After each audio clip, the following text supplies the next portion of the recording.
गेल्या काही दिवसापासून पिंपरी चिंचवड शहरातील प्रदूषणाची पातळी जी आहे ती दिवसेंदिवस वाढतच चालली आहे। यावर पिंपरी चिंचवड महानगरपालिका प्रशासन जे आहे ते अनेक उपाययोजना करत असतं। त्यातीलच एक उपाययोजना पाहिली तर आपण पाहिलं तर smart ride for smart cities म्हणजे इझी पेडल सायकलची राईड जी आहे ती या ठिकाणी आता पिंपरी चिंचवड महानगरपालिकेकडून सुरू करण्यात येणार आहे। आपण पाहिलं तर गेल्या काही दिवसापासून मोठ्या प्रमाणात वाहतूक कोंडी जी आहे त्याचप्रमाणे मोठ्या प्रमाणात दिवसेंदिवस ढासळत चाललेली प्रदूषणाची पातळी जी आहे ती या ठिकाणी आता आपण पाहू शकतो की त्यावर पर्याय म्हणून एक इझी पेडल सायकल राईड जी आहे ती संकल्पना महानगरपालिकेकडून या ठिकाणी राबवण्यात येणार आहे। 15 ऑगस्ट पासून ही सुविधा जी आहे ती सर्वसामान्यांसाठी खुली होणार आहे।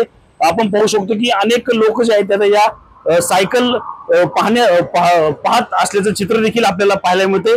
काही कॉलेज तरुणी देखील आपल्या सोबत आहेत। काय सांगशील, काय वाटतं तुला महानगरपालिकेकडून हा वेगळा संकल्प जो आहे तो सुरू, यामध्ये वाहतूक कोंडी असेल किंवा प्रदूषण कमी होईल असं वाटतं का तुला? हा, ही ई सायकल आहे ज्याने की खूप पोल्युशन फ्री आहे, तर पोल्युशनचा जो त्रास असतो आपल्या एरियामध्ये ते खूप कमी होईल। प्लस सायकल चालवल्याने आपली फिजिकल हेल्थ पण छान राहते। आजकालच्या काळात आपण सायकलचा वापर करत नाही, पण जर आपण सायकलचा वापर केला तर आपली फिजिकल हेल्थ पण चांगलीच मेंटेन राहते। प्लस सायकल ही जो सायकल तुम्ही काढली आता त्याचा आपण वापर इथं जवळचं आपण कुठं पण करू शकतो। लाईक आपल्याला काही इमर्जन्सी आली, गाडी नसेल तर ह्या सायकलचा वापर आपण चांगलंच करू शकतो। नक्कीच आपण पाहिलं तर पिंपरी चिंचवड महानगरपालिकेकडून शहरातील वाहतूक कोंडी असेल किंवा प्रदूषण असेल हे कमी करण्याचा प्रयत्न जो आहे तो या ठिकाणी सुरू असलेला पाहायला मिळतोय। पहिल्या टप्प्यात जे आहे ते 300 सायकली जे आहेत ते या प्रायोगिक तत्वावर जे आहे ते सुरू होणार आहेत।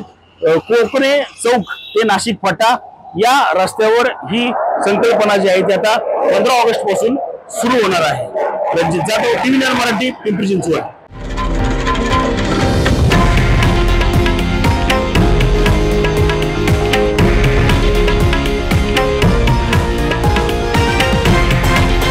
हे आहे देशातील नंबर 1 न्यूज नेटवर्क आणि आपण पाहत आहात TV9 मराठी, एकमेव।